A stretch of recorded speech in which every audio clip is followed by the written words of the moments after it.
Hoy viernes 19 estamos en vísperas de una de las fechas más importantes de nuestra historia argentina, el Día de la Soberanía. Una fecha elegida como tal, repito, por ser el aniversario de la batalla de Vuelta de Obligado, un 20 de noviembre de 1845, en las costas del río Paraná, una batalla que se libró contra la flota coaligada de las dos naciones más importantes de entonces, Inglaterra y Francia, una fecha que fue establecida durante el gobierno del general Perón. Pero antes que nada, definamos soberanía. La soberanía nacional es el gobierno, el señorío, que una nación ejerce sobre sí misma. Sin soberanía no hay nación independiente, sino una colonia donde el gobierno y el señorío es controlado desde otra nación o de otro poder externo. Teniendo la soberanía y la independencia como eje, es que se desarrolla en el país una lucha histórica entre las fuerzas de la patria y de la antipatria, es decir, quienes queremos vivir en un país libre, independiente, soberano, que donde se haga la felicidad del pueblo, y quienes quieren vivir en un país que sea una colonia, gobernado desde afuera, sin libertad, sin independencia y sin dignidad. Ahora sí, yendo ya a los hechos, a este combate de vuelta obligado, pongámonos primero en contexto. Después de la caída de Napoleón en la batalla de Waterloo, los gobiernos victoriosos se reunieron en el Congreso de Viena en 1815 para configurar el mapa político de Europa y del mundo. Y uno de los tratados de este Congreso de Viena proclamaba, para beneficio por supuesto de las potencias vencedoras, la libre circulación de las vías fluviales, esto es, la libre navegación de los ríos, tanto para los ríos de Europa como para los de todo el mundo, incluido por supuesto América y Argentina.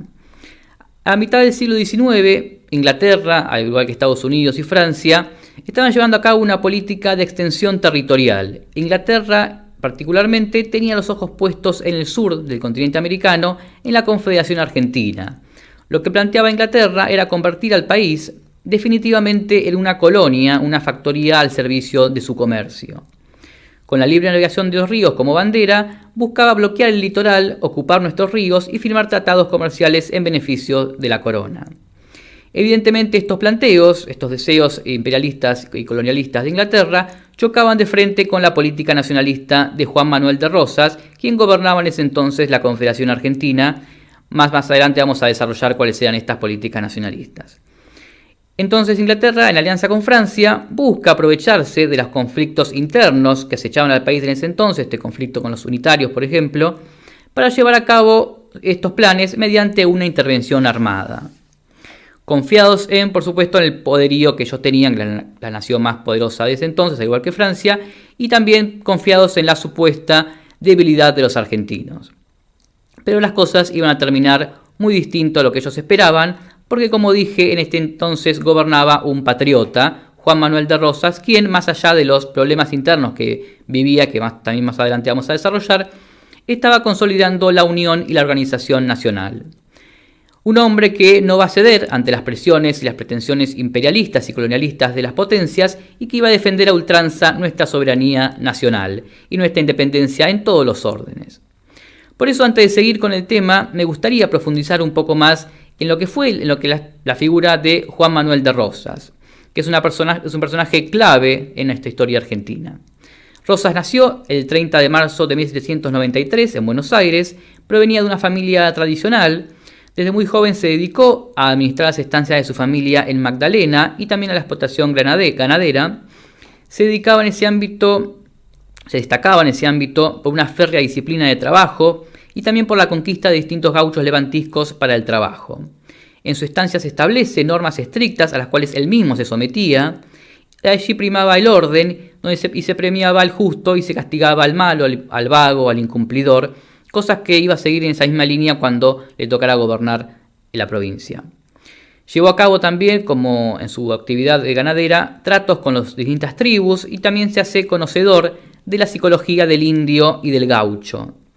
Es decir, conocedor de esta Argentina de fondo, esta Argentina profunda, que también le iba a servir, por supuesto, para poder gobernar al país. En 1813 se casa con Encarnación Ezcurra, con tan solo 20 años. Allí le devuelve las estancias a su padre y funda junto a sus socios unos saladeros para la exportación de carne. También funda Los Cerrillos, esta estancia donde se dedica a la actividad ganadera. Amplía sus dominios, hace nuevas tratativas con los indios y con los sectores que merodeaban el lugar. Su participación en la vida pública se dio desde muy joven. A los 13 años participa en la reconquista de Buenos Aires, en las invasiones inglesas, Y a tal punto se destaca que el mismo Liniers le envía una carta a sus padres felicitándolo por la actuación de Juan Manuel en esta reconquista de Buenos Aires. En 1818 el director supremo Pueyrredón le encarga a Rosas que defienda la frontera sur contra los indios. En 1820 es ascendido a coronel de caballería del 5º Regimiento de Milicias de Campaña y ahí restaura el orden porque se había querido derrocar al gobernador Rodríguez. El 24 de noviembre de 1820 se firma la paz entre Santa Fe y Buenos Aires y Rosas por cuenta propia dona 25.000 cabezas de ganado a Estanislao López, el gobernador de Santa Fe. Y esta relación con López lo acerca al federalismo. Desde prácticamente la finalización de las guerras de independencia ocurre una división en el país entre unitarios y federales. Los unitarios básicamente buscaban un gobierno centralizado y los federales buscaban la autonomía de las provincias. Pero no solamente separaba a unitarios y federales estas teorías de centralismo y federalismo, sino también una visión antagónica de la realidad nacional. Los unitarios admiraban y servían a Europa, para ellos la civilización era Europa y Estados Unidos, y la barbarie, lo malo, era América, el desierto, el campo, los federales, los caudillos, los gauchos. Ellos no creían en la soberanía nacional y buscaban subordinarse al extranjero, una Argentina colonia, por supuesto en aras de esta civilización, esta supuesta civilización, este supuesto liberalismo. Mientras tanto, los federales defendían a lo argentino y una doctrina arraigada justamente a la tierra, a los hombres, a la historia. Estas líneas siguen hasta el día de hoy con otros nombres entre esta división entre los defensores de la patria y los personeros de la antipatria. Bien, volviendo a Rosas, luego de la renuncia de Rivadavia en el 1827, el gobernador provisorio Vicente López lo designa como comandante general de las milicias de campaña en Buenos Aires y más tarde el gobernador Dorrego le pide custodiar la frontera nuevamente. En diciembre del 1828 se da el fusilamiento de Dorrego, un hecho gravísimo, terrible, y su asesino, justamente Lavalle, asume la gobernación y llega a cabo un verdadero régimen de terror, persigue a opositores, a federales, suspende la Junta de Representantes y junto con Paz, el general Paz, proyecta un plan de operaciones para derrotar definitivamente a los federales. En 1829 se da la lucha Lavalle contra Estanislao López, y Lavalle es derrotado. Y ahí Rosas arbitra un poco y logra un pacto de entendimiento con Lavalle, el famoso pacto de Cañuelas, donde hay un cese de hostilidades y se conforma una junta de representantes entre unitarios y federales. Más tarde, en 1829, se hace un nuevo pacto de entendimiento entre Lavalle y Rosas, es el pacto de Barracas. Sin embargo, esta política conciliatoria no tarda en fracasar. En ese entonces el prestigio de Rosas y de los federales aumentaba en Buenos Aires, así es que en la legislatura lo nombra a Rosas gobernador de la provincia de Buenos Aires con facultades extraordinarias justamente por este clima de guerra civil. El 8 de diciembre de 1829 asume la gobernación entonces de Buenos Aires. Y es el primer gobierno realmente popular que estaba en el corazón del pueblo, de los campesinos, de los gauchos. Como primera medida ordena un homenaje a la memoria de Dorrego y otro de los justamente medidas importantísimas que toma Rosas en su primer gobierno es el Pacto Federal de 1831, un pacto entre Buenos Aires, Entre Ríos y Santa Fe, que más tarde tiene la adhesión de otras provincias, que es una alianza ofensiva-defensiva contra los unitarios y los extranjeros, que buscaba defender la independencia del país en pie de igualdad entre todas las provincias. La idea justamente era invitar a las demás provincias, siempre y cuando éstas tuvieran orden y paz interior, convocar un congreso y sancionar una constitución y organizar el país bajo la forma federal. Es decir, que estaba en camino de lograr lo que ningún político había podido hasta entonces, que era justamente lograr la unidad nacional y la organización nacional. En 1832 asume la gobernación Balcarce, previa renuncia de Rosas ante la Junta de Representantes, porque Rosas entendía que necesitaba para seguir gobernando la suma del poder público y la Cámara de Representantes se la negaba. Ya Rosas fuera del poder inicia su famosa campaña del desierto en 1833, donde se busca poner fin a la problemática con el indio y traer paz y orden a la frontera, terminar con el azote de los indios, estos malones, estos saqueos. Bueno, en esta campaña del desierto el gobierno, por más que también fuera federal, no le brinda demasiado apoyo a Rosas, que queda solo, pero él sigue igual, se vale de esta amistad que tenía con los caciques, con algunos caciques, para lograr atraer a los enemigos y derrotarlos. En esta campaña el desierto salva a muchos cautivos, recupera zonas productivas y extiende la frontera de la zona del Río Negro. Realmente es una gesta patriótica y desinteresada por parte del restaurador. Por ese entonces también comienza dentro del federalismo una división, justamente por esta falta de apoyo a Rosas. Por un lado estaban los federales leales a Rosas y por otro lado estaban los cismáticos que apoyaban a Balcarce. Toda esta problemática, esta división, deriva en la Revolución de los Restauradores en 1833. En octubre, Encarnación Ezcurra, la esposa de Rosas se encontraba en ese entonces en el desierto, encabeza una acción de rebelión contra los federales que estaban en el poder, Balcarce y los cismáticos, y triunfan. Balcarce renuncia y asume Viamonte, más tarde lo sucede Maza. El 16 de febrero de 1835 se da otro asesinato terrible, otro acto brutal, que es el asesinato de Facundo Quiroga, que genera una gran conmoción justamente, y se recrudece la guerra civil que estaba en el país. Maza renuncia y bueno, hay un gran caos, y es en ese contexto en que Rosas asume su segundo mandato como gobernador y primera magistratura del país, un cargo que ejercería durante 17 años y asume esta vez sí con la suma del poder público. No solamente Rosas era considerado la personalidad más prestigiosa del federalismo, sino que además era considerada la única persona que podía terminar con la guerra civil y con el desorden reinante que había dejado el asesinato de Quiroga, este recrudecimiento de la guerra civil entre unitarios y federales. Bueno, Rosas asume, pero con una condición previa, que era hacer un plebiscito popular para ver si el pueblo estaba de acuerdo con que él asuma la gobernación. Es decir, cuando muchas veces se lo trata de tirano, habría que recordar este dato. Y de estas elecciones, este plebiscito, de 9.320 personas que votaron, solamente 4 votaron en contra de que sea gobernador. Es decir, asume Rosas casi con un apoyo unánime, con la gente vitoreándolo, con gran algarabía en las calles, celebrando su asunción. Y realmente era un gobierno nacional, popular, plebiscitado, como dije, y además el poder público era conferido por una institución, es decir, la Cámara de Representantes. Bueno, Juan Manuel de Rosas lleva a cabo, como continuación de su primer mandato, la defensa nacional en lo político, en lo territorial, en lo económico, en lo cultural.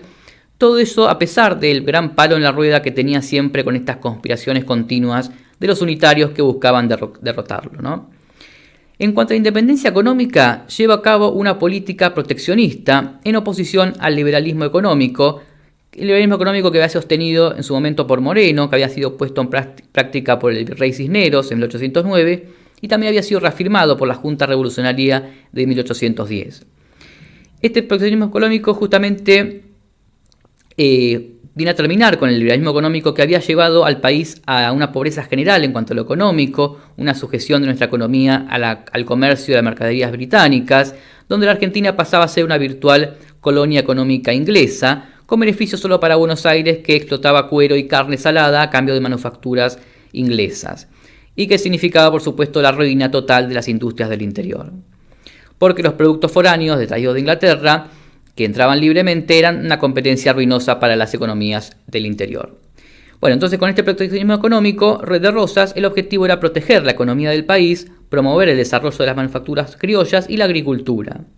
En 1835 se sanciona la famosa Ley Nacional de Aduanas, que termina con el liberalismo económico reinante, en defensa, repito, de los productos fabricados en el país y el resguardo del trabajo argentino. Se impondría entonces con esta ley de aduana tarifas aduaneras a los productos ingleses que ingresaban al país, tarifas que iban entre un 25 a 50%, e incluso había unos productos que no se les permitía la entrada. Esta ley de aduana también atendía a los reclamos del interior de los gobernadores y se terminaba de este modo con estos recelos que habían del interior hacia el gobierno de Buenos Aires. En concordancia con una política de solidaridad hispanoamericana, los productos de Chile y de Uruguay, o sea, la banda oriental, estaban exentos de estas tarifas aduaneras. Por otro lado, también otra disposición importante que justamente a esta independencia económica es la prohibición de la libre exportación de oro y plata, como una forma de frenar el drenaje de metálico que había en el país y de establecer también otra variante para el fortalecimiento de la industria nacional. En este contexto también se crearon, por supuesto, muchísimos talleres, muchísimas industrias, más de 1000 talleres, casas de comercio, el algodón, la ebanistería, la carpintería, el vino, por supuesto, en la zona de Cuyo, el aguardiente, la lana en las provincias del norte, la caña de azúcar en Tucumán, etc. Es decir, todo un progreso económico donde, por ejemplo, para tener algunos datos, las exportaciones por primera vez superaban a las importaciones. Por otro lado, los salarios argentinos estaban entre los mejores del mundo, cosa también que atrajo mucha inmigración europea. Más allá, repito, todo esto de bloqueos, de guerras, de problemas internos, de conspiraciones. También Rosas establece un sistema fluvial de exclusiva navegación nacional, contrarrestando la libre navegación de los ríos que había impuesto Inglaterra y las potencias vencedoras. Esto también da un empuje al sector de la industria náutica, al desarrollo de la marina y la construcción de barcos. Y en cuanto a la tierra productiva, hay una profunda reforma agraria, política agraria, donde Rosas desconoce la hipoteca que pesaba sobre la tierra pública, que había sido puesto en garantía por Rivadavia cuando pidió este empréstito a la Baring Brothers, esta primera deuda externa argentina. Y Rosas, el gobierno de Rosas, pone en venta 1.500 leguas que estaban en manos de grandes concentradores de tierra de capital británico, que se habían negado a pagar el doble canon para renovar las concesiones en sus tierras. Se sanciona una ley de reparto de tierras, donde con el lema de la tierra es para quien la trabaje, se otorgan además créditos a las familias menos pudientes para que pudieran obtener tierras para trabajarla. Otra medida también importante en cuanto a la independencia económica es la liquidación del Banco Nacional, que un Banco Nacional había sido fundado por Rivadavia en 1826 y estaba manejado por los comerciantes ingleses y por la usura, en convivencia por supuesto con los unitarios. Rosas lo da de baja porque él sostenía que el Estado era el que debía hacerse cargo y garantizar la circulación de la moneda y no las empresas privadas. Entonces funda además el Banco de la Provincia de Buenos Aires, banco que hasta el día de hoy sigue abierto. Bueno, con este pequeño repaso de la política de Rosas queda muy claro que la política llevada a cabo por Rosas chocaba de lleno con las pretensiones colonialistas de los ingleses. Y es en ese contexto entonces que se da la intervención armada anglo-francesa, que fue la batalla de Vuelta de Obligado, que tuvo su antecedente en el bloqueo francés de 1838, cuando la Francia imperialista del rey Luis Felipe llevó a cabo el bloqueo al puerto de Buenos Aires, que buscaba justamente Francia reducirnos a una colonia y una factoría francesa, con la excusa, este bloqueo, de que Francia argumentaba que nuestro país tenía que liberar a los franceses, a ciudadanos franceses que estaban presos, cumpliendo una condena del país, que en realidad solamente eran 2 que estaban presos por asesinato. Y también otra excusa era que justamente quería que el gobierno exceptuara a sus ciudadanos del servicio militar. Bueno, finalmente, gracias al patriotismo, a la habilidad diplomática de Rosas, finalmente se firma la paz en 1840, donde Francia reconoce la soberanía del país y saluda con 21 cañonazos al pabellón nacional. Así entonces llegamos a 1845, que nuevamente con la excusa ahora del apoyo de Rosas al gobierno de Oribe en Uruguay, que era el presidente legítimo derrocado por Rivera, los ingleses y franceses atacan a la escuadra del almirante Brown, que estaba haciendo un bloqueo en Montevideo, y toman la isla Martín García. Ante el inminente ataque a nuestro territorio, con patriotismo y astucia e inteligencia, Rosas le ordena a Mansilla preparar la defensa. Es así que el 20 de noviembre un convoy comercial con 40 buques mercantes custodiados por buques de guerra bien pertrechados de franceses e ingleses intentaron remontar el río Paraná en demostración de que no existía soberanía argentina en el río. Llevaban mercancías para las provincias del Litoral y Paraguay, y su intención era ocupar los ríos interiores, obligar a la libre navegación de los ríos y también justamente convertir a la Argentina, como decíamos, en una colonia, una factoría comercial. El general Lucio B. Mansilla pertrella el paraje de Vuelta de Obligado, que está ubicado al norte de San Pedro, con 2.200 soldados aproximadamente y baterías escalonadas para librar la batalla contra los agresores.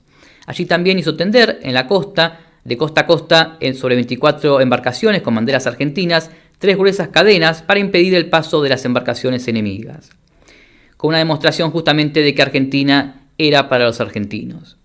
Allí da su famosa arenga a su tropa, de la cual me gustaría leer un extracto que dice así: «Vedlos, camaradas, allí los tenéis, Considerad el tamaño del insulto que vienen haciendo la soberanía nacional a navegar las aguas de un río que corre por el territorio de nuestra república, sin más título que la fuerza con la que se creen poderosos.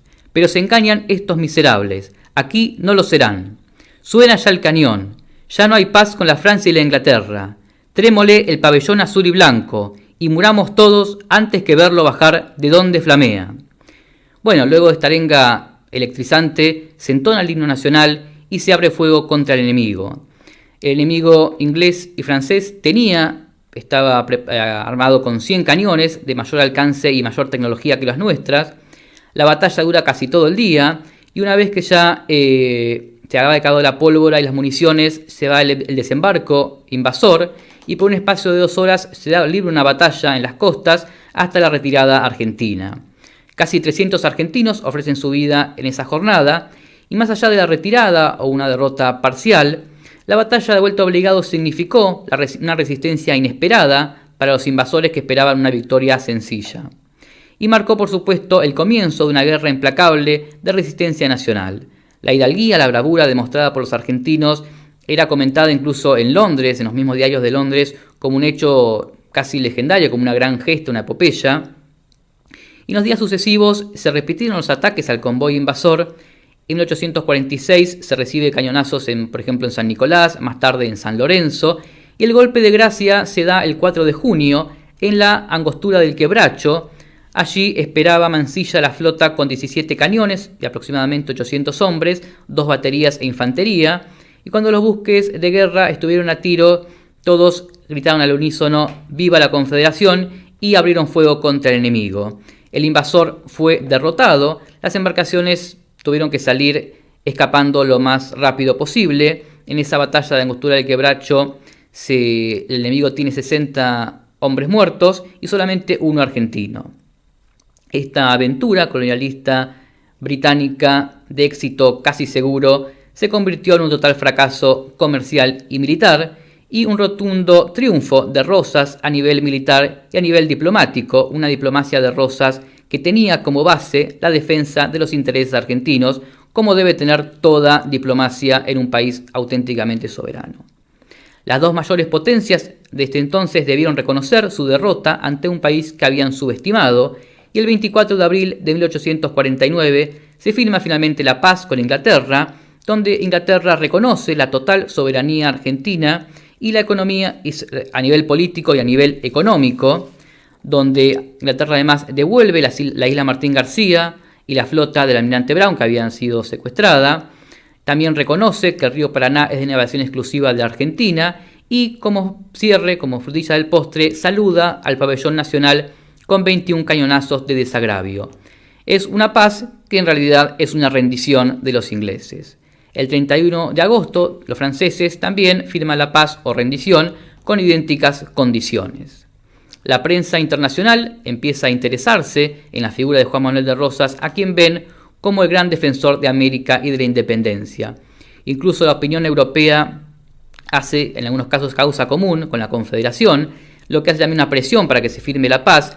Justamente esa es la astucia y la diplomacia de Rosas.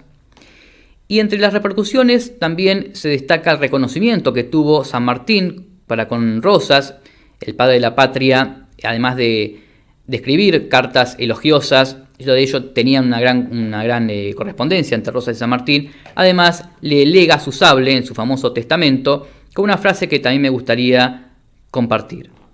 Y decía el padre de la patria, don José de San Martín: «El sable que me ha acompañado en toda la guerra de la independencia de América del Sur le será entregada al general de la República Argentina, don Juan Manuel de Rosas, como una prueba de la satisfacción que como argentino he tenido al ver la firmeza con que ha sostenido el honor de la República contra las injustas pretensiones de los extranjeros que trataron de humillarla». Bien, evidentemente, más allá de la firma de la paz, del saludo de desagravio, los ingleses jamás abandonaron sus pretensiones colonialistas para con el país, pero cambiaron el puñal por el veneno, y a través del Ministerio de Relaciones Exteriores inglesas, la masonería, el Imperio de Brasil, gestan la caída de Rosas, con Justo José de Urquiza como un instrumento, como un títere nada más. La caída de Rosas marcaría un antes y un después para el país.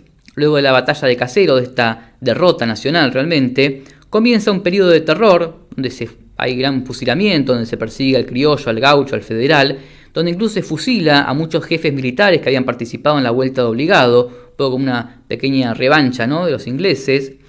Y el país se subordina al extranjero, este periodo de la organización, entre comillas, donde se impondría el libre comercio, la libre navegación de los ríos, donde se destruye la industria nacional, las manufacturas criollas, donde hay una pérdida también territorial frente a Brasil, con las misiones orientales, también con la independencia de Paraguay, y donde el gobierno popular se convierte, según la historia oficial, en una tiranía, y donde la democracia pasa a ser un asunto puramente exclusivo de estas oligarquías extranjerizantes. El progreso era lo extranjero, lo europeo, y lo bárbaro, lo malo, era lo argentino, el gaucho, cosas que hemos visto, por ejemplo, la semana pasada cuando analizamos el Martín Fierro. Como reflexión final, me gustaría, en primer lugar, destacar que la soberanía no es un formalismo, no es una palabra vacía, no es una expresión de deseos, sino que debe ser un principio que rija nuestro destino como nación, una voluntad irrenunciable para todos los argentinos. Gobernar es buscar el bien común, es buscar la grandeza de la patria, y para ello un gobierno no tiene que estar influenciado ni condicionado por ningún poder extranjero. En otras palabras, un gobierno debe ser soberano. La gesta de vuelta de obligados no es una fecha más, no es un feriado más, sino que es una fecha que, como el 25 de mayo, como el 9 de julio, como el 2 de abril, tiene que servirnos de ejemplo, tiene que inspirarnos y enseñarnos que la defensa de la soberanía es una obligación, es un mandato histórico que tenemos como argentinos. Y cuando parece que todo está perdido, cuando parece que algunas cosas son imposibles, que el enemigo es demasiado grande, no hay que olvidar que los argentinos no nos acobardamos y hemos sabido dar respuesta viril a las pretensiones extranjeras. Que gobernados por hombres patriotas y valientes como Juan Manuel de Rosas, dijimos no a ser colonia y gritamos bien fuerte que Argentina es para los argentinos. Por eso, gloria y honor a los héroes de vuelta de obligado y a todos los que lucharon y dieron su vida por la soberanía argentina.